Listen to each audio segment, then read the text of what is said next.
படிச்ச தீர்மானம் எல்லாம் இந்த 10.5 ஒட்டி ஜாதிவாரி கணக்கெடுப்பு ஒட்டியே தான் நேற்று இருந்த தீர்மானங்கள் அனைத்துமே இருந்தது. ஆனால் அந்த தீர்மானங்களை யாரை பார்த்து கேட்குறாங்க ஐயா அவர்கள்?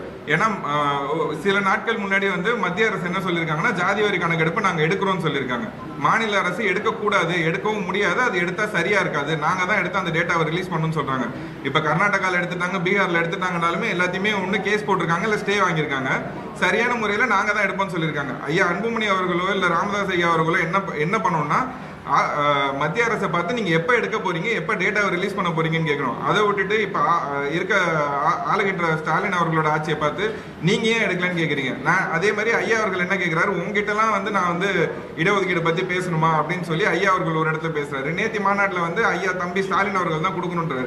நான் என்ன கேட்குறேன், இப்போ இருக்க கரண்ட் சிஎம் பார்த்து அவங்க கிட்ட இடஒதுக்கீடு கேட்காம நீங்க யாரு ட்ரம்ப் கிட்ட போய் கேட்பீங்களா? யார் கொடுக்கணுமோ அவங்கள்ட்ட தான் கேட்கணும். அதே மாதிரி மத்திய அரசு கொடுக்குறோன்னு சொல்லியிருக்காங்க. அப்போ மத்திய அரசுக்கு அழுத்தத்தை எந்த விதத்தில் கொடுக்கணுமோ அந்த விதத்தில் அழுத்தத்தை கொடுக்கணும். ஸ்டேட் கவர்மெண்ட் கூட கொலாபரேட் ஆகி கொலைட் ஆகி நீங்க போய் சென்ட்ரல் கவர்மெண்ட்டை கேட்கலாம். அதை விட்டுட்டு இவங்க தான் கொடுக்கணும்னு சொல்லிட்டு நீங்க ஒரு தவறான முறையை வந்து என் மக்கள் வந்து திசை திருப்புறீங்க. இந்த மக்கள் நேத்தி வந்த மக்கள் அங்க வந்து ஒரு வன்னியர் குடும்ப விழாவை தான் வந்து பார்த்தாங்க. ஒரு குடும்ப விழா நடத்துறோம், யூஸ்வலா எல்லா வருஷமும் அது குடும்ப விழா தான் சொல்லி கூப்பிடுவாங்க. ஆனா நேற்று நடந்தது வந்து வன்னியர் மக்களுக்கான குடும்ப விழாவா இல்ல ஐயா ராமதாஸ் அவர்களோட குடும்ப விழாவான்னு தெரியல. அவரை பத்தின ஏவி ஒரு 1/2 மணி நேரம் ஓடிச்சு, அவர் பையனை பத்தின ஒரு ஏவி ஒரு 20 நிமிஷம் ஓடிச்சு. திருப்பி அவங்க 2 பேரும் அவங்க செஞ்ச தியாகத்தையே ஒரு 20 நிமிஷம் 15 நிமிஷம் பேசிட்டு இருந்தாங்க. மக்களுக்கு என்ன தேவை, என்ன இப்போ வன்னியர் மக்கள் எந்த இடத்துல கஷ்டப்படுறாங்க?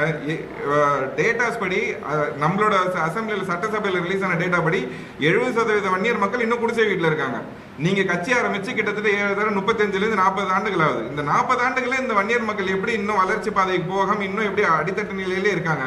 அதை பத்தி பேசல. நான் இதை செஞ்சேன், நான் வந்து இதை பண்ணேன், இந்த இடஒதுக்கீடு வாங்கி கொடுத்தேன், அதை வாங்கி கொடுத்தேன், ஏன் இந்த இடஒதுக்கீடு ஐயானால வாங்கி தர முடியல? 10.5 ஒரு நாடகம் ஆடி நீங்களும் எடப்பாடி அவர்கள் வந்து இதுக்கு முன்னாடி நடந்த எம்பி எலெக்ஷன்ல எடப்பாடி தொகுதியில் 8000 வாக்கு வித்தியாசம், 8000 வாக்கு கம்மியாச்சு அவருக்கு. எங்க அவர் தோத்துற போறாருன்ற ஒரு அச்சத்துல வந்து அவர் இந்த வன்னியர் மக்கள் சூழ்ச்சியில அவரும் ராமதாஸ் அவர்களும் சேர்ந்து 10.5 ஒரு நாடகத்தை நாடி. நான் என்ன கேட்கிறேன், அந்த 10.5 வாங்கி கொடுத்தேன்னு சொல்றீங்களா, அதை சரியான முறையில வாங்கி கொடுத்தீங்களா? சரியான முறையில வாங்கி கொடுத்திருந்தா இன்னைக்கு எதனால வந்து 10.5க்கு தடை வாங்குறாங்க? தடை வாங்கியிருக்க முடியாதுல்ல. அன்னைக்கு 10.5 வாங்கி கொடுத்த எடப்பாடி அவர்கள் இன்னைக்கு 2021 வாங்கினாரு, 25 ஆயிடுச்சு. இன்னைக்கு 5 வருஷமும் ஒரு இடத்துல கூட எடப்பாடி அவர்கள் அதை பத்தி வாயை திறந்து பேசுறேன். நான் கொடுத்தது சரியான முறையில் தான் கொடுத்தேன், ஏன் வந்து இப்ப இருக்க கவர்மெண்ட்டோ இல்ல சுப்ரீம் கோர்ட்டோ ஏன் இதுக்கு வந்து ஒழுங்கான சொல்யூஷன் கொடுக்க மாட்டேன்றாங்க அப்படின்னு சொல்லி இன்டர்வியூர் கூட ஆகல, இன்டர்வியூனரா கூட போல இன்னும் அந்த கேஸ் அப்படியே தான் கிடக்கு. எடப்பாடி அவர்கள் அதை பத்தி எந்த கவலையும் இல்லை. இப்ப எலெக்ஷன் வந்துருச்சா, திருப்பி ராமதாஸ் அவர்களோட கூட்டணி வச்சுக்கிட்டு நாங்க 2 பேரும் சேர்ந்து தான் இடஒதுக்கீடு கொடுத்தோம்னு சொல்லி மறுபடியும் இந்த மக்களை ஏமாத்துறாங்க. இதே மாதிரி தொடர்ந்து இந்த மக்களை ஏமாத்துற வேலைகளை மட்டுமே அன்புமணி அவர்கள் எடப்பாடி அவர்கள் இப்படியே செஞ்சுட்டு இருக்காங்க. ஏன் இப்ப நடந்த இடைத்தேர்தல் இருக்கு, விக்கிரவாண்டியில் நடந்த இடைத்தேர்தலில் அண்ணாமலை அவர்கள் வந்து வன்னியர் பாட்டாளி மக்கள் கட்சியோட கேண்டிடேட்டா அனௌன்ஸ் பண்றாரு. இதுல வந்து ஐயா ராமதாஸ் அவர்களுக்கும் அன்புமணி அவர்களுக்கும் ஒரு முரண் வருது. எப்படி அண்ணாமலை எப்படி வந்து அனௌன்ஸ் பண்ண முடியும், அவருக்கு அந்த கட்சிக்கு என்ன சம்பந்தம் அவர் கேட்கிறாரு.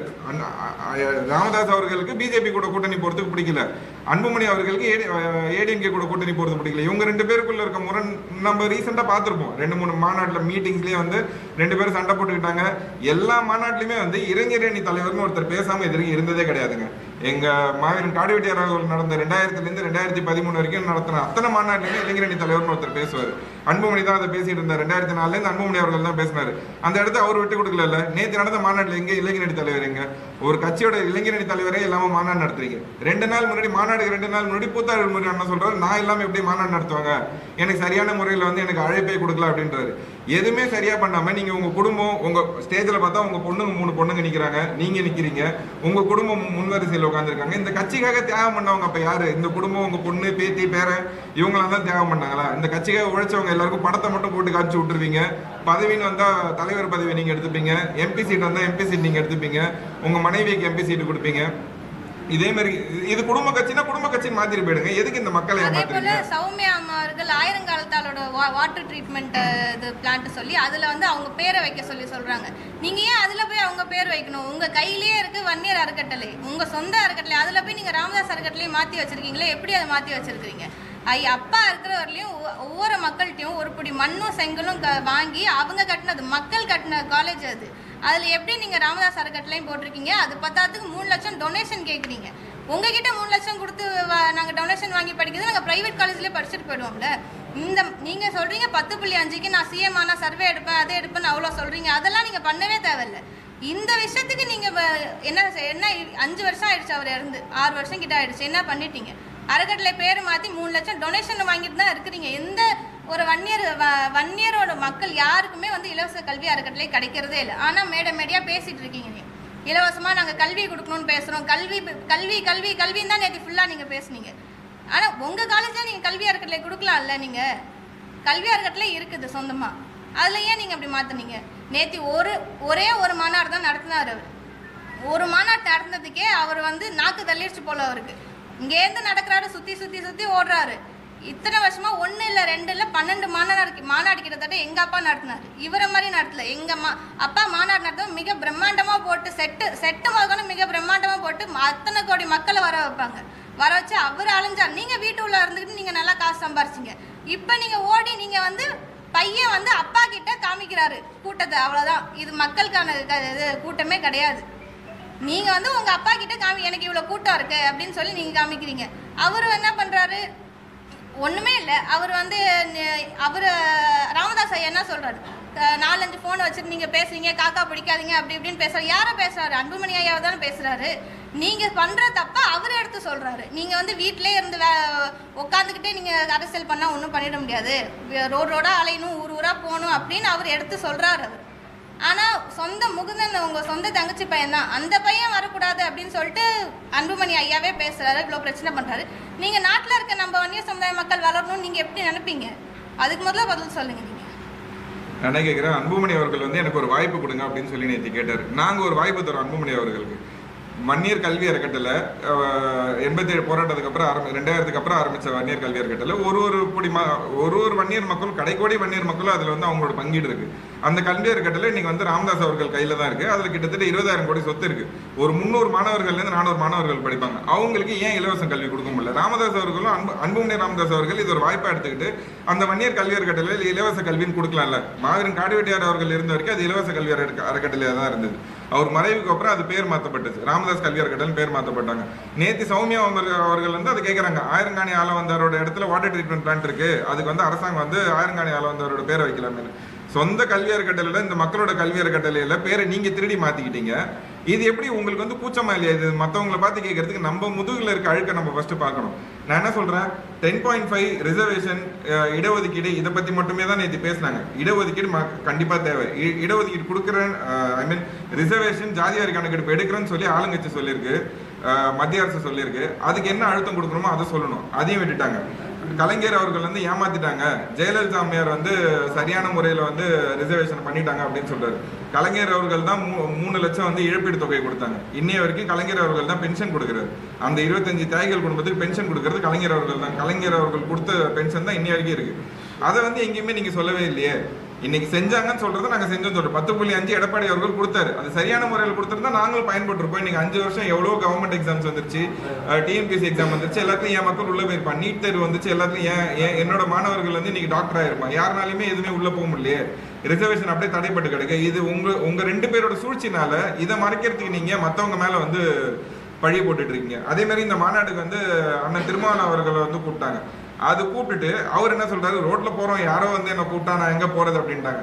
நாங்க ஒரு மீட்டிங் மாதிரி நடத்தி திருமாவளவன் வாங்க நாங்க ஏன்னா இந்த சமுதாயமும் வன்னியர் மக்களும் தாழ்த்தப்பட்ட மக்களுக்கும் ஒரு பிரிவினை அரசியலை உண்டாக்குனதே ராமதாஸ் அவர்கள் தான். அது வேணாம் அப்படின்னு சொல்லி நாங்க போய் இப்போ அவரை சந்திச்சு நாங்க ஒரு மாநாட்டுக்கோ இல்லை மீட்டிங்கோ கூப்பிடுறோம்னா உடனே இவங்க எல்லாம் காக்கை வன்னியர்கள், இவங்க எல்லாம் வன்னியர் இன துரோகிகள் அப்படின்னு சொல்லி ராமதாஸ் அவர்கள் ஒரு அறிக்கை கொடுக்குறாரு. இந்த பிரிவினை அரசியலை இன்னும் ராமதாஸ் அவர்கள் இன்னும் எத்தனை வருஷத்துக்கு இதே செஞ்சுக்கிட்டு இருப்பாரு? ஏன் இந்த மக்கள் என்ன ஏமாத்துறாரு? அவர் வச்சிருக்க கல்வி அறக்கட்டளையில எதுக்காக ஒரு வெள்ளை அறிக்கை கொடுத்து கவர்மெண்ட்டுக்கே பட்ஜெட் கொடுக்குறாரு, நிழல் பட்ஜெட் அனௌன்ஸ் பண்றாரு ராமதாஸ் அவர்கள். இதே மாதிரி ஒரு வெள்ளை அறிக்கை கொடுத்து இதுல இத்தனை மாணவர்களுக்கு நாங்க இலவசமா கல்வி கொடுக்குறோம்னு சொல்லலாம். நீங்க உங்க குடும்பத்துக்கு மட்டுமே இருக்க பதவியை கொடுக்குறீங்க, இருக்க அதிகாரத்தை கொடுக்குறீங்க, இருக்க சீட்டு எம்பி சீட்ல இருந்து எம்எல்ஏ சீட் எல்லாமே உங்க குடும்பத்துக்கு மட்டும் கொடுக்குறீங்க. இந்த 25 தியாகிகள் இருக்க குடும்பத்துல யாருக்கா ஒருத்தருக்கு ஏதாவது ஒரு சீட்டை கொடுக்கலாம். அதெல்லாம் விட்டுட்டு வெறும் உங்க குடும்ப அரசியலாவே பண்றதுக்கு என் மக்களை ஏன் இன்னும் ஏமாத்துறீங்க? மாநாடுன்னு ஒண்ணு நடத்தி ஒரு ரியாலிட்டி ஷோ நடத்துற மாதிரி ஒரு மாநாடு நேற்று நடத்தீங்க. என் மக்கள் நேற்று அவங்க வீட்டுல இருந்த அண்டா குண்டா நகையெல்லாம் வித்துட்டு தான் எல்லாம் வந்திருப்பான். வித்துட்டு பார்த்த அந்த ஏவி வீடியோவையும் உங்களோட படத்தை பார்க்கறதுக்கு அது வீட்லயே உட்காந்து பார்த்துருக்கலாமே. மக்களை வா வா வான்னு கூப்பிட்டு அவங்க எல்லாரையும் வர வச்சு நேற்று ஒரு நாள் பொழப்பு போச்சு, ஒரு நாள் சம்பளம் போச்சு, எல்லாம் கூலி வேலை தான் செஞ்சுட்டு இருக்காங்க. என் மக்கள் இன்னும் முன்னேற்றமே அடையல. 40 ஆண்டுகளா நீங்க முன்னேறிட்டீங்க. நான் கட்சி ஆரம்பிக்கும் போது ஒரு பைசா கூட இல்லை. நான் ராமதாஸ் அவர்கள் சொன்னார், இன்னைக்கு எல்லாம் சொகுசு காரில் வராங்க அப்படின்னு சொல்றாரு. அவங்க ஒரு பைசா இல்லை, வெறும் 3 ரூபாய். டாக்டர் நேற்று அவரே சொல்றாரு, 3 ரூபாய் போட்டு எவ்வளோங்க சம்பாதிப்பீங்க நீங்க? 3 ரூபாய்க்கு ஊசி போட்டு எவ்வளோ சம்பாதிப்பீங்க? இன்னைக்கு அன்புமணி அவர்கள்ட்ட இல்லாத கார் இல்லை, சொகுசு பங்களா வச்சிருக்காரு, பனியூர்ல ஒரு பங்களா வச்சிருக்காரு, டி நகர்ல ஒரு பங்களா வச்சிருக்காரு, கப்பல் வச்சிருக்காரு, இன்னும் என்னென்னமோ இருக்கு அவர்கிட்ட. இதெல்லாம் எங்கேருந்து சம்பாதிச்சிங்க? ராமதாஸ் அவர்கள் நீ அதை தான் கேட்கிறாரு. நீங்க சொகுசா இருக்கீங்க, ரியல் எஸ்டேட் பண்றீங்க, 4 போன் வச்சுட்டு அரசியல் பண்றீங்க, நீங்க எல்லாம் தேவையில்ல, உங்க கணக்க முடிப்பேன்னு அப்பாவுக்குள்ள இருக்க சண்டையை இன்னும் எத்தனை மாசம் இப்படியே எடுத்துட்டு போய் இந்த மக்கள் இவங்க 2 பேர் சண்டை போட்டுக்கிறதுனால என் மக்களுக்கு என்ன பலன் கிடைக்க போகுது? இந்த மாநாடுனால என் மக்களுக்கு என்ன ஒரு முன்னேற்றம் கிடைச்சது? இல்லை என்ன சமுதாய ரீதியா இல்லை அரசியல் ரீதியில என்ன அங்கீகாரம் கிடைச்சது? ஒண்ணு கிடையாது. யாராச்சும் ஒருத்தங்களாவது அங்க வந்து எழுச்சியா நீங்க முதல்ல பேசுனீங்களா? அதுக்கு முதல்ல பதில் சொல்லுங்க. அப்பா இருந்தப்ப அவர் வரலாறு மொத்தத்தையும் அவரா பேசுவார், ஏவி போட்டு காமிக்க மாட்டார்.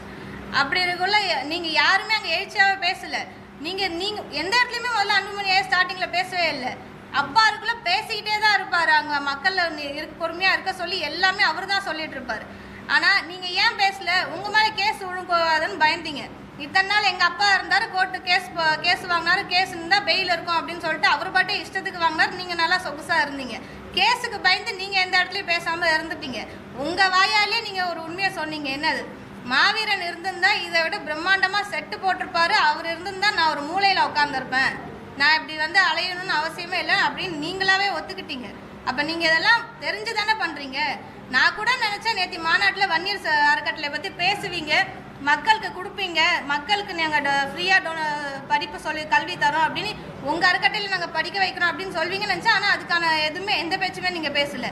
அப்பா பிள்ளை சண்டையை தான் நீங்கள் அந்த இடத்துல பேசுனீங்க தவிர வேறு அப்பாவை பற்றி வரலாறு ஃபுல்லாக போட்டிங்க. உங்கள் அப்பாவை பற்றி அப்புறம் கொண்டா கழிச்சு உங்கள் பையனை பற்றி ஃபுல் வரலாறு நீங்கள் போட்டிங்க. அதையே தான் திரும்ப நீங்கள் பேசுனீங்க, வேறு எதுவும் நீங்கள் பண்ணலை. நாங்க சமுதாய மக்களை நோக்கி பயணிச்சு நாங்க எங்க மக்கள்கிட்ட இது எல்லாத்தையும் எடுத்து சொல்லி எங்க மக்களோட ஒற்றுமையை ஒன்று திரட்ட போறோம். ஏன்னா மக்கள் செதறி கிடக்குறாங்க. இல்ல சார், நாங்க தனியாவே அமைப்பு வச்சிருக்கோம், அது மூலியமாவே நாங்க பயணிக்கிறோம்.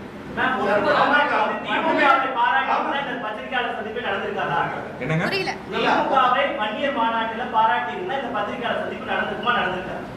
நான் என்ன சொல்றேன், செஞ்சதை செஞ்சேன்னு சொல்லுங்க, செய்யலன்றதை செய்யலன்னு சொல்லுங்க. கலைஞர் வந்து ரிசர்வேஷன் கொடுத்தாருன்றது சொல்லியிருக்காங்க.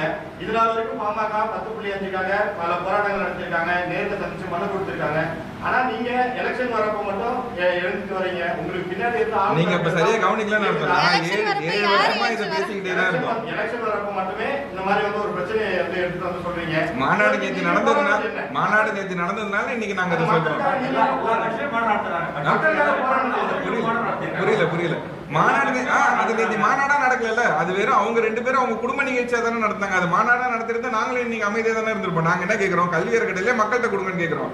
நான் வந்து நீங்க திமுக அங்கீகாரம் கொடுங்கன்னே சொல்ல, நீர் கல்வி அறக்கட்டளையில இலவச கல்வியும் கொடுங்க, நான் எதுவுமே சொல்லுன்னு கேட்கிறேன். என்ன எது கேட்கணும்? நான் கேட்கறது என்ன தப்பு இருக்கு? இல்ல நாங்க கேட்கறது சொல்றீங்க நீங்க. அப்படி இருந்தா நாங்க இத்தனை 5 வருஷமா இருக்கோம். அப்பா இருந்து 5 வருஷமா அவங்க கூட தான் இருக்கோம், பிரச்சாரம் போயிருக்கோம், நாங்க சீட்டு வாங்கிட்டு போயிருக்கோமே. எங்களுக்கு அரசியல் தான் முக்கியம், கட்சி முக்கியம். அவங்க பின்னாடி பேச சீட்டு வாங்கிட்டு நாங்க பாட்டு ஐயா கிட்ட சீட்டு கேட்டிருந்தாலும் எங்களுக்கு கொடுத்துருப்பாரு. நாங்க அவங்களை எதுக்குன்னு எந்த அரசியலும் கிடையாது. நாங்க என்ன சொல்றோம், என் மக்கள் கிட்ட இருந்து வாங்கின சொத்தை என் மக்களுக்கு கொடுங்க தானே கேட்கிறேன். நான் வேற எதுவுமே என் கேள்வி இல்லை.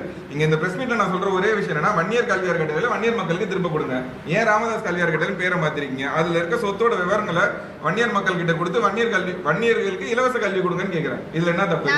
இந்த அளவு பேசுறோம்னா எங்க அப்பாவை இந்த அளவுக்கு கொடுமைப்படுத்தி கொண்டாரு அவரு. ஐயா, அது உண்மை, நிதர்சனமான உண்மை. அதுக்காக தான் இந்த அளவுக்கு நாங்க பேசுறோம். அவரையுமே கொண்டுட்டீங்க. ஆனா அந்த மக்களை நீங்க அவர் இருக்கிறதுல இந்த மக்கள் பாதுகாப்பா இருந்தாங்க. இப்ப வன்னியர் மக்கள் யாருக்குமே பாதுகாப்பே இல்லை. யாருக்கு பாதுகாப்பு இருக்கு? முதல்ல எங்களால முடிஞ்சதை அந்த மக்களுக்கு நாங்க செய்யறோம், அவ்வளவுதான். நேற்று அதே மாநாட்டில் அவர் படத்தை போட்டு காமிச்சுதான் அவங்க மாநாடே நடத்துறாங்க. அவர் படம் போடாமலே அவரை பத்தி சொல்லாமலே அவங்களால மாநாடு நடத்த முடியல. மாவீரன் காடுவெட்டியார் அவர்களுக்காக வந்த கூட்டம் தான் அது. நான் என்ன சொல்றேன், இவங்க கூட்டணின்ற ஒரு விஷயத்தை தான் பேசுறாங்க. 2016 தனியா நிக்க தெரிஞ்ச அன்புமணி அவர்கள் மாற்றம் முன்னேற்றம் பேசின அன்புமணி எங்க போயிட்டாரு? ஏன் தனியா நிக்க முடியல? அன்னைக்கு 30 லட்சம் வாக்கு வச்சிருந்தாங்க. இன்னைக்கு என்ன ஆச்சு அவங்களோட வாக்கு சதவீதம்? 2019 என்ன சமரசமத்துக்காக கூட்டணி போனாங்க. 2019 கூட்டணி போனாங்க ஏடிஎம்கே கூட. அன்னைக்கும் மோடி அவர்களோட ஆட்சி தான் இருந்தது. அன்னைக்கே அவங்க இடஒதுக்கீடு பத்தி பேசல. ஏன் இடஒதுக்கீடு வாங்கி தரல? அன்னைக்கு ஆளுங்கட்சி கிட்ட வாங்கிருக்கலாம். இன்னைக்கு இதே அண்ணாமலை அவர்கள் தான் என்ன சொல்றாங்க, சொல்றாரு, ஜாதிவாரி கணக்கெடுப்பு எடுத்து அவர் நடப்பயணம் பார்ப்ப தருமபுரியில சொல்றாரு, ஜாதிவாரி கணக்கெடுப்பு எடுத்தா தமிழ்நாட்டில் கலவரம் வரும், ஜாதி கலவரம் வரும்னு. இன்னைக்கு அவங்களோட தலைமை தானே சொல்லுது ஜாதிவாரி கணக்கெடுப்பு நாங்க எடுக்கிறோன்னு. அப்ப அண்ணாமலைக்கு என்ன வன்மம் இந்த வன்னியர் மக்கள் மேல? நான் என்ன சொல்றேன், எல்லா சமுதாய மக்களுக்கும் மற்ற கட்சி தலைவர் எல்லாருக்குமே வன்னியர் மக்கள் மேல வன்மம் இருக்கு. ஏன் அந்த வன்மம் இருக்குன்னு தான் நான் கேட்கிறேன். அண்ணாமலை அவர்கள் அந்த பேச்சு எதுக்கு பேசணும்? ஜாதிவாரி கணக்கெடுப்பு எடுத்தா கலவரம் வரும்னா அப்ப இந்த நாங்க வந்து எந்த மக்களுக்கு எந்த விதத்தை துரோகம் செஞ்சிருக்கோம்? நான் அதை தான் கேட்கிறேன். அண்ணாமலை அவர்கள் அந்த வார்த்தையை சொல்லிட்டு அவர் வந்து எப்படி விக்கிர வண்டியில இடைத்தேர்தல் அவர் எப்படி வந்து கேண்டிடேட் அனௌன்ஸ் பண்றாரு? இந்த இடத்துல என்ன பிரச்சனை ஆகுதுன்னா, அன்புமணி அவர்களுக்கு வந்து பிஜேபி கூட கூட்டணி போகணும். அவர் செஞ்சிருக்க ஊழலை மழைக்கிறதுக்காகவும் அவர் மேல வழக்கு சிபிஐ வழக்கு இருக்குன்றதுக்காக அவர் பிஜேபி அவர்கள்கிட்ட அண்ணாமலை அவர்கள் ஜால்ரா தெரிவிட்டு அவர் இருக்காரு. அதுக்கு ராமதாஸ் ஐயா அவர்கள் வந்து ஏடிஎம்கே கூட கூட்டணி போலாமா டிஎம்கே கூட கூட்டணி போலாமான்னு அவர் ஒரு அரசியல் பண்ணிட்டு இருக்காங்க. இவங்க 2 பேருக்குள்ள இருக்க சண்டையை தான் நேற்று மாநாட்டிலையும் செஞ்சாங்க. அதுக்கு தான் நாங்கள் வந்து இந்த பிரஸ் மீட்டே சொல்றோம், இலவச கல்வியை கொடுங்க, இலவச கல்வியை கொடுக்குறோன்னு நீங்க வந்து எனக்கு வாய்ப்பு கொடுங்க, இலவச கல்வி தரோன்னு சொல்றீங்க. அதை நீங்க வந்து வச்சிருக்க கல்வி அறக்கட்டளையில் இலவச கல்வி கொடுங்க, தனிச்சு போட்டிடுங்க. நீங்க யார் கூட வேணாலும் கூட்டணி போங்க, யாருக்கு யார் கூட வேணாலும் கூட்டணி போறதுக்கு உரிமை இருக்குங்க. ஆனா நீங்க வந்து உங்களோட ஊழலை மறைக்கிறதுக்காகவும் உங்க மேல இருக்க சிபிஐ வழக்கு வந்துருன்றதுக்காக நீங்க வந்து ஒரு கூட்டணி போய் இந்த மக்களை ஏன் பலிகடா வாக்குறீங்க? இப்ப நீங்க மாநாடு இதே மாநாட போன வருஷம் போட்டிருக்கலாம், போன வருஷம் ஏன் போடல? எல்லா சித்ரா பௌர்ணமிக்கும் மாநாடு நடந்தது 2013 வரைக்கும். அதுக்கப்புறம் வழக்கு வந்தது, மாநாடு நடக்கல. 18ல இறந்தாங்க, அதுக்கப்புறம் வழக்கு முடிஞ்சிருச்சு, வாங்கிருக்கலாம். ஏன் மாநாடுக்கு பர்மிஷன் வாங்கல? இந்த வருஷம் ஏன் வாங்குறீங்க நீங்க? நான் கேட்கிற கேள்வி, நீங்க வந்து சந்தர்ப்பவாத அரசியல் ஏன் பண்றீங்க? சூழ்நிலைக்கு ஏற்ற மாதிரி அரசியல் பண்ணி நீங்க அரசியல் பண்ணுங்க, நீங்க என்ன வேணாலும் பண்ணுங்க. ஏன் மக்களை ஏன் பலிகடா வாக்குறீங்க? ஏன் மக்களை ஏன் இன்னும் ஏமாத்துறீங்க? நேற்று வந்தவங்களுக்கு என்ன முன்னேற்றம் கிடைச்சதாங்க? நீங்க இது வரைக்கும் வரலாறு வாய் வழியா வந்து மாவீரன் காடுவெட்டியார் அவர்கள் சொல்லிட்டு இருந்தார், வரலாறு எடுத்து வச்சாரு, மக்கள் எந்த விதத்துல பாதிப்படைகிறாங்க, என்ன பிரச்சனை நடக்குது, எப்படி வந்து அடுத்த கட்ட அரசியல் என்னன்னு பேசுவாங்க. நேற்று அதை எங்க பேசுனீங்க நீங்க? அது எதுவுமே பேசவே இல்லையே. அப்பா பையனுக்கு எச்சரிக்கை கொடுத்துட்டு இருந்தாரு, பையன் வந்து அப்பா கிட்ட நான் இதெல்லாம் செய்ய மாட்டேன்ற மாதிரி அவர் அங்க சொல்லிட்டு இருந்தாரு. இதுதான் நடந்தது நேற்று மாநாட்டில். அதுக்கான ஒரு பிரஸ் மீட் தான் இதுவே தவிர நாங்க வந்து இவங்களுக்கு ஆதரவு கொடுங்க அவங்களுக்கு ஆதரவு கொடுங்கன்னு கேட்கல. எங்களுக்கு இலவச அந்த வன்னியர் கல்வி அறக்கட்டளை இலவசமா கொடுங்க, ஜாதிவாரி கணக்கு எடுக்கிறேன்னு மத்திய அரசு சொல்லியிருக்காங்க, அவங்களுக்கு கொடுக்க வேண்டிய அழுத்தத்தை கொடுங்க, நாங்க எங்களால முடிஞ்ச அழுத்தத்தை கொடுக்குறோம். ஜாதிவாரி கணக்கெடுப்பு எடுக்கணும், எங்களுக்கு வந்து சென்செக்ஸ் எடுக்கணும், எங்களுக்கு வகுப்பாத விகிதாச்சாரியப்படி இடஒதுக்கீடு கொடுக்கணும், எல்லா சமுதாயத்துக்கும் கொடுங்க, எங்களுக்கு மட்டும் கொடுங்கன்னு கேட்கல. அனைத்து சமுதாய மக்களுக்கும் அவங்களோட கணக்கெடுப்பு படி எல்லா சமுதாயத்துக்கும் இடஒதுக்கீடு கொடுங்க. இதை செஞ்சா போதும். இது எந்த அரசாங்கம் செய்யுதோ அந்த அரசாங்கத்துக்கு நாங்க வந்து சப்போர்ட் பண்ணுவோம். மருத்துவ சிகிச்சையில கொடுக்கணும். நான் சொல்லியிருக்கேன், அப்பா வந்து என்ன சொன்னாங்க, ஆரம்பத்தில் அவங்களுக்கு லங் டிசீஸ் வந்திருந்தப்ப, இல்லை கேளு நான் சொல்கிறேன், லங் டிசீஸ் இருந்திருந்தப்ப என்ன ஆச்சு, ஐயாவே வீட்டுக்கு வந்து சொல்கிறாரு, இதுக்கப்புறம் எதுவும் பண்ண முடியாது அப்படின்னு சொல்லி, நீங்கள் விட்டுருங்க ஐயா, நாங்கள் வந்து மலர் ஹாஸ்பிட்டல் குளோபல் எங்கேயா நாங்கள் கூப்பிட்டு போகிறோம் அப்படின்னு சொன்னோம். அதுக்கும் விடலை. கேட்டால் அவங்க வந்து நான் அப்போலோவில் தான் வச்சுருப்பேன் அப்படின்னு சொல்லி 48 நாள் செடேஷன் கொடுத்துக்கிட்டே இருந்தார். ஒருத்தங்களுக்கு மயக்க மருந்து கொடுத்துக்கிட்டே இருந்தால் எப்படி அவங்க உயிர் நீப்பாங்க? நீங்க மயக்கத்திலே இருக்கீங்க, 48 நாள் தொடர்ந்து ட்ரக்ல இருந்தீங்கன்னா உங்களுக்கு என்ன நினைப்பு இருக்கும்? உங்களுக்கு எதுவுமே பண்ண முடியாது. 48 நாள் வென்டிலேஷன்ல கண்டினியூஸ் 24/7 செடேஷன்லயே போயிட்டு இருந்தனால தான் ஒரு உயிரிழப்பே வந்தது. வென்டிலேட்டர் போடக்கூடாதுன்னு நாங்களே சொல்லிட்டோம். நீங்க அதை மீறி எங்களை கேட்காம வென்டிலேட்டர்ல எப்படி அவங்கள போடலாம்? எங்களை கேட்காம ஒரு முடிவு நீங்க எடுத்தீங்க. நாங்க சொல்லியுமே அங்க அத்தனை பேர் நாங்க ஹாஸ்பிட்டல்ல இருந்துமே எதையுமே எங்களை கேட்காம நீங்க உங்க இஷ்டத்துக்கு எல்லாத்தையுமே பண்ணீங்க. பண்ணிட்டு நீங்க மேடையில நீங்க எங்கள்கிட்ட கூட மேடையில சொல்றீங்க மாவி எனக்கு பாஸ்போர்ட் இல்ல அப்படின்னு சொல்லி. நாங்க கேட்டோம் சிங்கப்பூர் கூட்டு போறோம்னா அதுவும் முடியாது அப்படின்னு. நாங்க பாஸ்போர்ட் நிறைய இடத்துல காமிச்சிருக்கோம். பாஸ்போர்ட் அப்பா டெல்லிக்கு போன பாஸ்போர்ட் எப்பயோ இருக்கு, பழைய பாஸ்போர்ட். மலேசியா போன பாஸ்போர்ட் இருக்குது. அவர்கிட்ட பாஸ்போர்ட்டே இல்லைன்னு சொல்லி நீங்க மேடையில சொல்றீங்க. நீங்க அப்ப இது யாரை ஏமாத்த செய்றீங்க?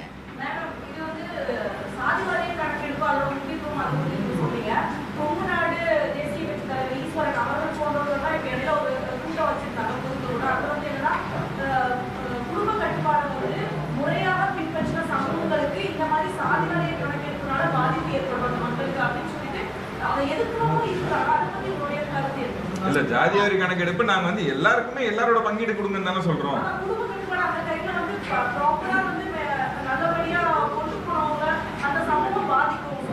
எப்படி பாதிக்கும்? அவங்க கம்மியா இருந்தாங்கன்னா அவங்களுக்கான ரெப்ரசன்டேஷன் கிடைக்கும்ல. ரெப்ரசன்டேஷன் என்ன சொல்றேன், 10 பேர் தான் இருக்கீங்கன்னா 10 பேருக்கான ரெப்ரசன்டேஷன் கிடைக்கல. உங்களுக்கு ரிசர்வேஷனே இல்லைன்னா அந்த ரெப்ரசன்டேஷனே இல்லாம போயிடுமே.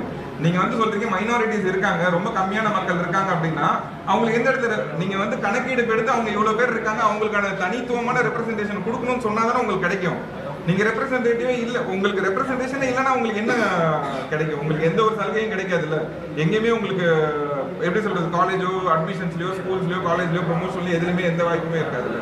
அதுக்காக தான் நாங்க எல்லாத்தையுமே கேட்கிறோம். மன்றாடி கேட்கறது என்னன்னா, அனைத்து ஜாதிக்கான கணக்கெடுப்புமே எடுங்க, எல்லா ஜாதிக்கும் அந்த அவங்களோட கணக்கெடுப்பு படி அவங்களோட இடஒதுக்கீடு கொடுங்கன்னு தான் கேட்கிறோம்.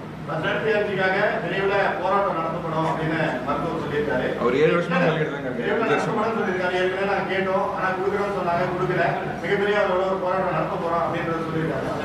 நான் என்ன கேட்கிறேன், போராட்டம் நடத்துறோம் சொல்றீங்க. போராட்டம் நடத்துறதுனால இளைஞர்கள் மேல வழக்கு விழுது. அந்த வழக்கை யார் பாக்குறீங்க? நீங்க நாங்க வந்து திமுக சப்போர்ட்டா இருக்கோம்னு சொல்லி பேசுறீங்க. வழக்கு வாங்க இல்ல, உங்களோட கேள்வி அது சமூக வலைதளங்கள்ல எல்லாருமே எழுதுவாங்க. உண்மை என்னன்னா, இப்போ வழக்கு வாங்குற இளைஞர்களை பாக்குறது யாரு? அவங்க வச்சிருக்க வக்கீல் ஒரு பெயிலுக்கு 10,000 ரூபாய் கேட்கிறாரு. வழக்கு வாங்குற இளைஞர் போன 21 மாநாடு 2021 நடந்த போராட்டத்துல கிட்டத்தட்ட 7000 பேர் மேல வழக்கு போட்டாங்க. யார் அந்த வழக்கு ஆடுறது? காடு வெட்டியார் அவர்கள் இருக்கும்போது அவர் எல்லார்கிட்டையும் வசூல் பண்ணி அவரோட சொத்து இதெல்லாம் வித்து வழக்கு நடத்தினாரு. 87 நடந்த கேஸே வந்து அதுக்கப்புறம் இருந்த ஆட்சியாளர்கள் தான் தள்ளுபடி பண்ணாங்க. இன்னும் இந்த கேஸ் 2021 நடந்த கேஸ் இன்னும் இருக்கு. நீங்க போராட்டம் நடத்துங்க. நான் என்ன சொல்றேன், நீங்க மட்டுமே இப்ப நேத்தி குடும்ப நிகழ்ச்சி நடத்திட்டு முத வரிசையில் உங்க குடும்பம் உட்காந்துருந்தாங்க, அவங்களை கூட்டு போய் போராடுங்க. இல்ல வந்து நாங்க வந்து தொடர்ந்து ஒரு இடத்துல சொல்லிட்டு இருக்கிறது என்னன்னா, அவங்க 5 எம்எல்ஏ இருக்காங்க, பாட்டாளி மக்கள் கட்சியில வந்து 5 எம்எல்ஏ இருக்காங்க. 5 எம்எல்ஏ ரிசைன் பண்ண சொல்லி அழுத்தம் கொடுங்க. ஏன்னா இப்போ அது முழுக்க வன்னியர் தொகுதி தான். வன்னியர் தொகுதியில நான் வந்து இடஒதுக்கீடு எங்களுக்கு கொடுக்கல, ஜாதி வாரி கணக்கெடுப்பு எடுக்கல அப்படின்னு சொல்லி நான் வந்து ரிசைன் பண்றேன் அப்படின்னா, திருப்ப அங்க ஒரு வன்னியர் தவிர வேற யாராலையும் ஜெயிக்க முடியாது. அது பாட்டாளி மக்கள் கட்சி வன்னியர் தவிர வேற யாராலையும் ஜெயிக்க முடியாது. ஏன்னா நான் அந்த எனக்கு இடஒதுக்கீடே கிடைக்கல, கொடுக்க மாட்டேன்றாங்க அப்படின்னு சொல்லி கவர்மெண்ட் எடுத்து நான் ரிசைன் பண்றேன், அதை செய்யுங்கன்னு சொல்றேன். அந்த மாதிரி ஒரு அழுத்தத்தை கொடுங்க. நீங்க வெள்ளை அறிக்கை கொடுக்குறீங்க, பட்ஜெட் போடுறீங்க, இதெல்லாம் தெரிஞ்சவங்களுக்கு போராட்டம் எதுக்கு நடத்துறீங்க? மக்களை கொண்டாந்து ஒரு கூட்டத்தை காமிச்சிட்டு அப்ப நீங்க எலெக்ஷன் நீங்க இப்ப நீங்க சொன்னீங்க எலெக்ஷன் அப்பதான் நீங்க வந்து பேசுறீங்கன்னு. 21 எலெக்ஷனுக்கு ஒரு வாரத்துக்கு முன்னாடி தானே அவங்க வந்து போராட்டம் பண்ணாங்க. அப்பயே நீங்க எல்லாம் இந்த கேள்வியை கேட்கல. போராட்டம் பண்ணாங்க. அன்னைக்கு வந்து ட்ரெயின் எல்லாம் மறிச்சு நிறுத்தினாங்க. எங்க போராட்டம் பண்ணலன்றீங்க?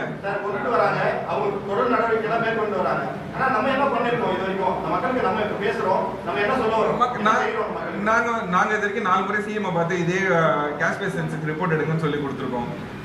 எங்களால முடிஞ்ச அழுத்தங்கள் நாங்க என்னென்ன கொடுக்கணுமோ கொடுத்துருக்கோம். கலெக்டர் ஆஃபீஸ்லாம் போய் எல்லா ஒரு கலெக்டர் ஆஃபீஸ்லயும் நாங்களும் போய் ரிப்போர்ட்ஸ் கொடுத்துருக்கோம். எங்களுக்கு வந்து கேஷ் பேஸ் சென்சஸ் எடுங்க, ரிப்போர்ட்ஸ் கலெக்ட் பண்ணியிருக்கோம். டேட்டா எந்தெந்த இடத்துல வந்து எவ்வளோ வேகன்சிஸ் காலியா இருக்கு, எவ்வளோ ஃபில் ஆகுது, எத்தனை வந்து அதுல எம்பிசில வந்து வன்னியர் மக்களுக்கு எவ்வளோ ஃபில் ஆகுதுன்னு அந்த டேட்டாஸ் கலெக்ட் பண்ணி நாங்களும் கொடுத்துருக்கோம்.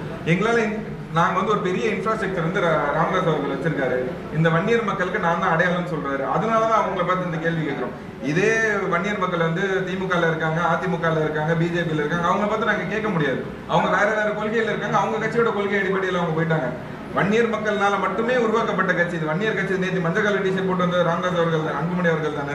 வன்னியர் மக்களால மட்டுமே, அவங்களோட தியாகத்தினால மட்டுமே உருவாக்கப்பட்ட கட்சி தான் பாட்டாளி மக்கள் கட்சி. வன்னியர் சங்கத்தோட அடிப்படை தான் பாட்டாளி மக்கள் கட்சிக்கான அடிப்படை. அப்படி இருக்கும்போது அவங்கள தான் நான் இந்த கேள்வியை கேட்க முடியும். இருக்க கடைக்கோடி வன்னியர் அத்தனை பேருமே எந்த கேள்வி வேணாலும் வன்னியர் சங்கத்தை பத்தி கேட்கலாம், பாட்டாளி மக்கள் கட்சி பத்தி பாட்டாளி மக்கள் கட்சியே கேட்கலாம். ஏன்னா அது வந்து தனிநபரோட கட்சி கிடையாது, தனிநபரோட சங்கம் கிடையாது. நாங்களா சேர்ந்து உருவாக்கின சங்கம் தான் அது. எங்க எல்லாரோட ரத்த வேர்வையில உருவான கட்சி தான் அது. அதனாலதான் இந்த ஆதங்கத்துல நாங்க அவங்களை கேட்கிறோமே தவிர மத்த யாரையும் பார்த்து எங்களுக்கு கேட்கணுன்ற அவசியம் இல்லை.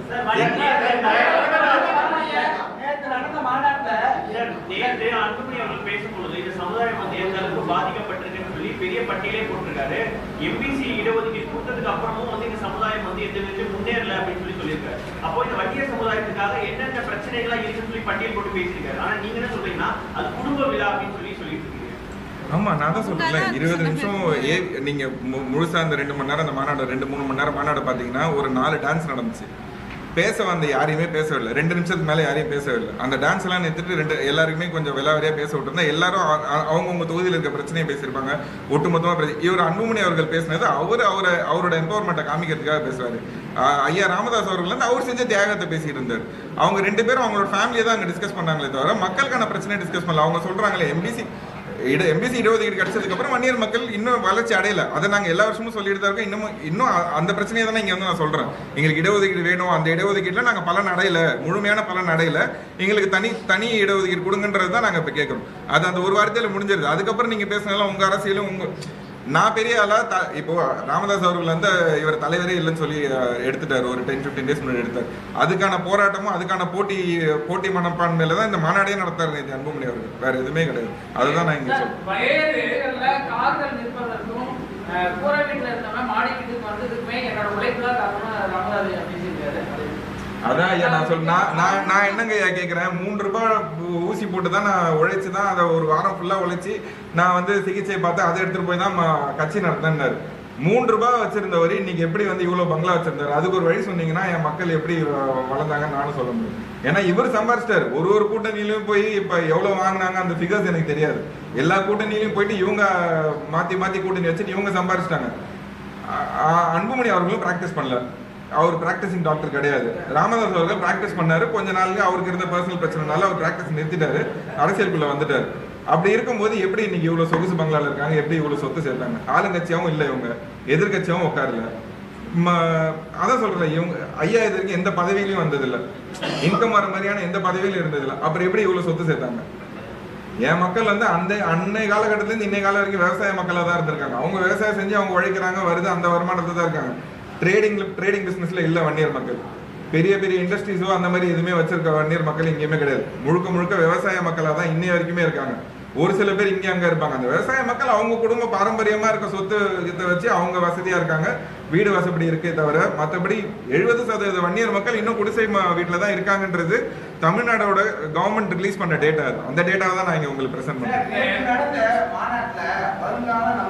நம்மளுடைய காலம் மாவீரன் குருபோல் நான் இருக்கிறேன் என்னோட வாருங்கள் தம்பிகள் சொல்லி அன்புமணி சொல்லி பேசிருக்காரு. நீங்க எப்படி பாக்குறீங்க? இல்ல அதே நேரத்துல மாவீரன் குருபோல் நான் இருக்கேன், நீங்க பின்னாடி வாங்குறாரு. மாவீரன் குரு காடிவெட்டியார் ஐயா போல அன்புமணி அவர்கள் இருந்தா சந்தோஷம் தான், நாங்க ஏத்துக்கிறோம், நாங்களும் அவர் பின்னாடி போறோம்.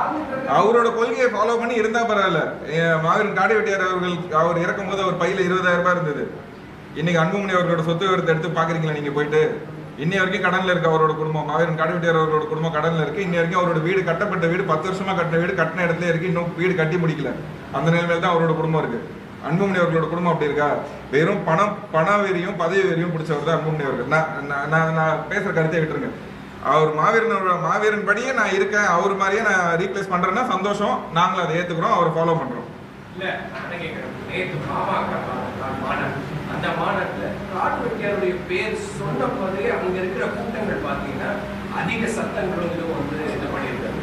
இதை எப்படி இதை எப்படி நீங்க கேபிட்டலைஸ் பண்ண போறீங்க? நீங்க எப்படி பாமகவை இவ்வளவு எதிர்த்து சொல்றீங்க, நீங்க இதை எப்படி கேபிட்டலைஸ் பண்ண?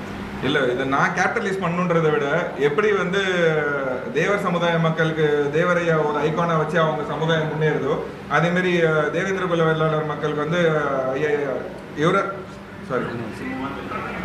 இமானுவேல் சேகர் அவர்கள் வந்து ஐகானா இருந்து அந்த சமுதாய மக்கள் அவங்கள முன்னேற்றது. அதே மாதிரி காடிவெட்டியார் அவர்களை காடிவெட்டியார் அவர்கள் ஐகானா வச்சுதான் வன்னியர் மக்கள் முன்னேற முடியும். அவங்களோட கொள்கைகள் அவர் சொன்ன வந்து பெண்களுக்கான பாதுகாப்பாக இருக்கட்டும், இலவச கல்வியாக இருக்கட்டும், இலவச மருத்துவமாக இருக்கட்டும், அவரோட கொள்கை அடிப்படை கொள்கை அவர் தமிழ் தேசியவாதி. அவர் பேசிக்காக அந்த காலத்து அரசியலில் தமிழ் தேசியவாதி தான். அவர் இந்த தமிழ் மக்களுக்காக அவ்வளோ போராடி இருக்காரு, அவ்வளோ உழைச்சிருக்காரு. அவரோட வழியை பின்பற்றி அவர் வந்து ஐகானா முன் வச்சு நாங்கள் வளர்ந்தா மட்டும்தான் வன்னியர் மக்களுக்கான வளர்ச்சி. பாமக இவ்வளோ குறை நிறைய பேர் இருக்கு, அன்புமணி சார் டெவலப்பர் இருக்கு, ராமதாஸ் டெவலப்பர் இருக்கு, படம் போட்டுருக்காங்க, இந்த மாதிரி விஷயங்கள் ஏகப்பட்டது இருக்கும். நீங்க ஏன் அதை வந்து என்ன பண்ணலாம்? அதான் சொல்றேன், மாவீரன் அவர்களை அடையாளமா வச்சுதான் நாங்க எங்களோட பயணத்தையே வச்சிருக்கோம். 7 வருஷமா எங்களோட பயணம் வெறும் மாவீரன் அவர்களை அடையாளமா வச்சு அவரை முன்னிறுத்தி தான் நாங்க பயணிச்சுட்டு இருக்கோம். அதே தான் இருக்க அனைத்து வன்னியர் மக்களுக்கும் நான் சொல்றது என்னன்னா, வன்னியர் சங்கம் கூத்தாளர் மொழி ஐயா வச்சிருக்க வன்னியர் சங்கத்துக்கும் நான் சொல்றது என்னன்னா, மாவீரன் ஐயா அவர்களோட கொள்கைகளை பின்படுங்க, அவங்கள முன்னேற்ற அவரோட அடையாளத்தை நீங்க ஓங்கி பிடிச்சிங்கன்னா வன்னியர் மக்களுக்கான வளர்ச்சி கிடைக்கும். அதுதான் நான் சொல்ல வரேங்க. இதை வந்து நான் ஒரு வேண்டுதலாக வைக்கிறேங்க.